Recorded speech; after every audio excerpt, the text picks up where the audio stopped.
Right. Now, could that be the reason why some of these states, talking about potentials, I mean, a lot of states have got some potentials. We just talked about palm oil that you can find majorly in the East. Could that be the reason why some of these states are not actually harnessing the potentials in their states? Like I said, it's discouraging.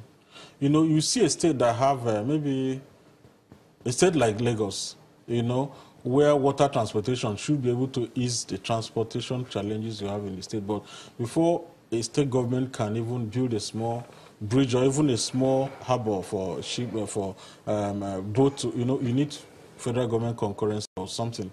It's a problem. So reformed, as far as we are concerned, we need reforms to unlock some of these rigidities in the way we govern our economic, you know, to give more power to the states to be able to do certain things. And worse for you if your state is not even is not in the ruling, you know. So we've seen all of this happening for a long. So we are still advocating for physical reforms to give states more power to. But even that is not enough. You know, we also need to see a lot of physical discipline by these states to ensure that the little they are getting is not only moving into paying salary and trips for medicals and all of those. You know, we want to see these states investing in research, investing in their own people, you know, to ensure that at the end of the day, they have what it takes to unlock those opportunities.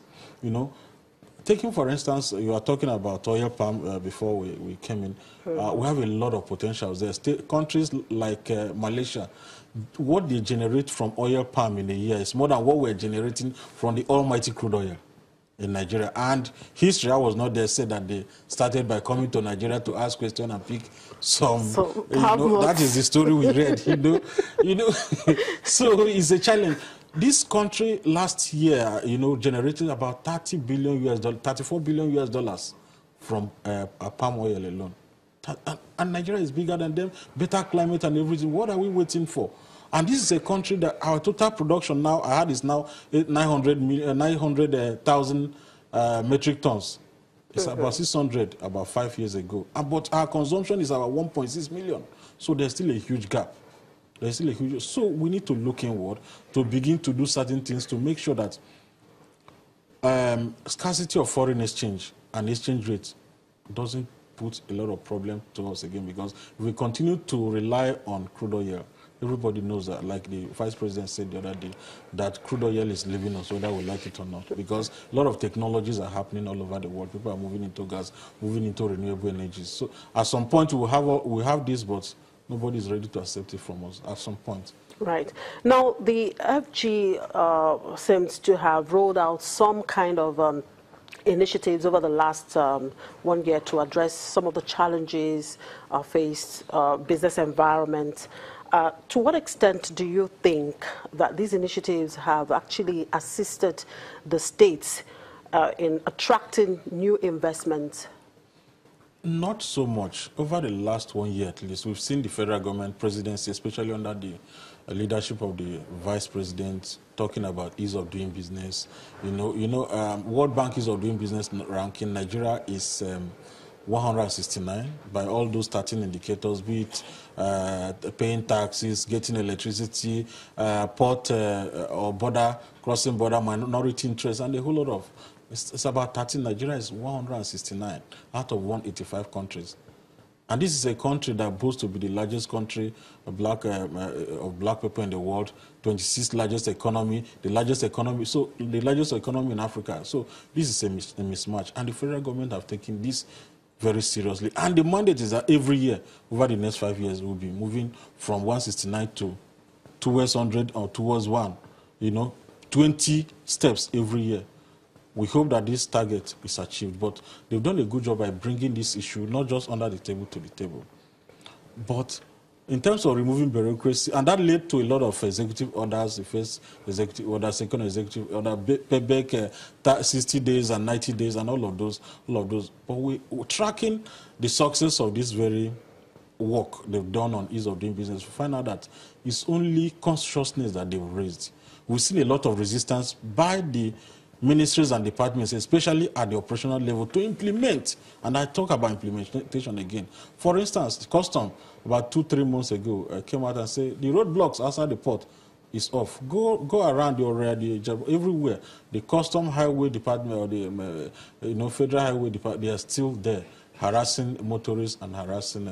So this is just a case that is still inherent in NAFDAC, in Custom, and everywhere. So the executive order is yet to trickle down, and that is the reason why states have not been able to attract any much investment. I said that only 6 states out of 36 got something, and Lagos got over 90 out of that.